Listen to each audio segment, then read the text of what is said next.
Hello again and welcome to the fourth segment of my Lego Endor mock build. This time there's been a lot of landscaping work as well as some actual structural work, so without further ado I'm just going to jump right into it. Starting with the landscaping, you can see that the bunker and the mountain from last time have been completed for the most part. I did leave the top of the mountain flat for now because I'm not sure how tall I want it to be when I kind of compare it to the landing pad that I'm going to have up there. So I'm going to be building that next, and for now I'm going to leave the top of the mountain pretty flat.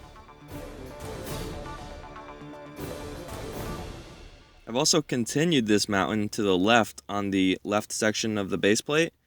This part blends in pretty nicely, and when you take the two plates and you push them together with my Technic pins, the mountain looks like it's a solid piece, which is exactly what I wanted to do when I was creating this. I had originally planned on doing some sort of disconnect feature for the mountains, but that just seems a little bit like too much work, and it's really not that much of a benefit because all it would really help me do is move the mock easier, and it's not like these mountains in the back, the ones that you're seeing right now, are going to have an interior, so there's no need for me to do that, so they're just solid pieces connected right to the base plate. This one is a little bit narrower, which is good because I wanted it to kind of meander from the thicker one in the middle and kind of get narrower and narrower and then go away, so it looks like the mountain is kind of getting smaller and smaller and kind of naturally starting where it is. I am going to add another section of the mountain to the right base plate, and that one's going to be much wider and taller than the ones you see here. But that one's going to be hollow so that I can allow for a full interior to build the Imperial Research Station that Han Solo goes in during the movie.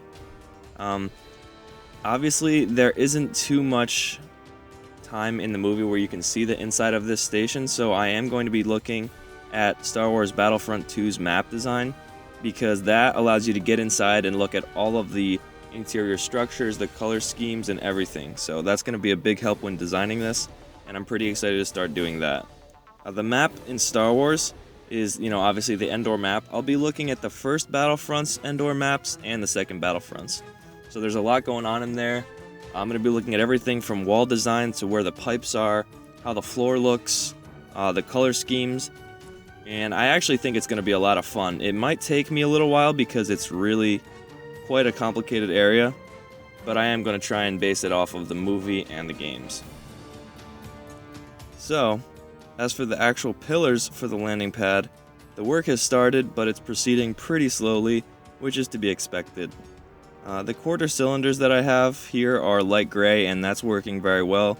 Also, I'm using the 1x2x5 pillar bricks, which is also working pretty well.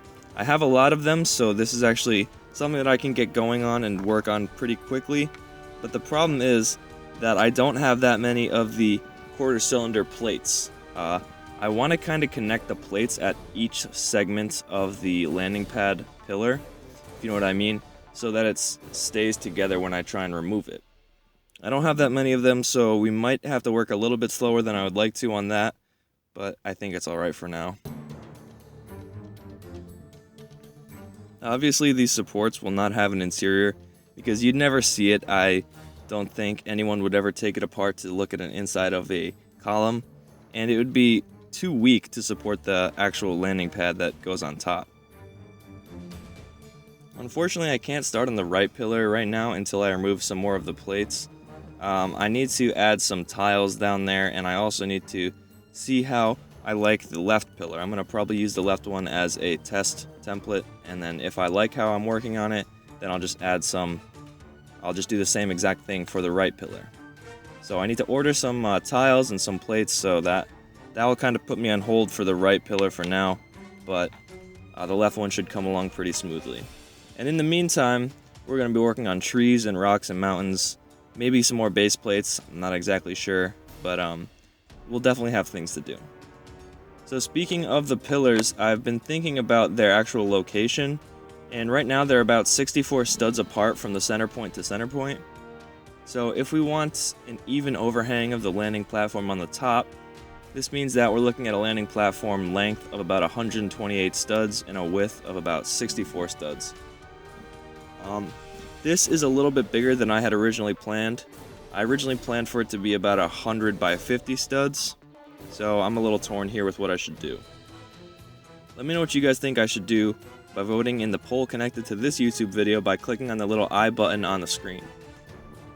If I leave the supports the way they are, it is going to be a larger landing platform, and the AT-AT might seem a little bit more to scale, but it would require a lot more parts and it'll take up more space and time. And if I push the supports a little bit closer together, the whole landing pad will be about 18 to 20% smaller than it is with a large section, and that would probably balance the focus of the overall MOC, but it also would maybe make the AT-AT look a little bit too big. So just for some kind of scale, about 4 base plates for the 32 by 32 base plates in length is what we're looking at in terms of length for the big one, and for the smaller one we're looking at about 3. And then the width for the larger one is about 2 of the 32 by 32 base plates, and for the smaller one it's about 1 of the 48 by 48 base plates. So it is a considerable change, but just let me know what you guys think about that. So let me know what you guys want to see by voting here and leaving your comments down below. And like always, I'll release the next episode when I have 30 more subscribers than I have right now. Hopefully we can build some more trees and mountains and figure out a plan for the landing platform in the next episode. So as always guys, I want to thank you for watching. Please be sure to subscribe, like and share the video if you want to see more. And check out my Instagram and Flickr accounts for some behind the scenes footage and pictures. I'll see you guys soon with another video.